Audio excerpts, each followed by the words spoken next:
Welcome to Salveen Publication, Tricky Odia Grammar Question Analysis.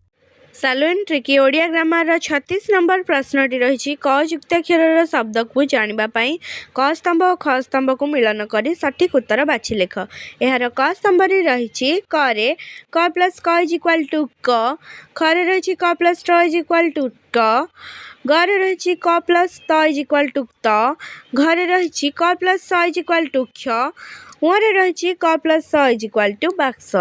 ख स्तंभ को देखा गले आई रही दक्ष, डबल आई रही बास्क, ट्रिपल आई रही चिक्कण, आई भी रही डॉक्टर, वी रही विभक्त। आसतु यार उत्तरटी जाना। यार सठिक उत्तरटी होउछि ऑप्शन नंबर ए अर्थात क र उत्तर होउछि ट्रिपल आई चिक्कण, ख र उत्तर होउछि आई भी डॉक्टर, ग र उत्तर होउछि भी विभक्त, घ र उत्तर होउछि आई दक्ष, उ र उत्तर होउछि डबल आई बाक्स। Don't forget to like and subscribe to the channel. Follow Salveen Publishers for more exam-related tips, book updates, free mock test and free study materials. Thank you.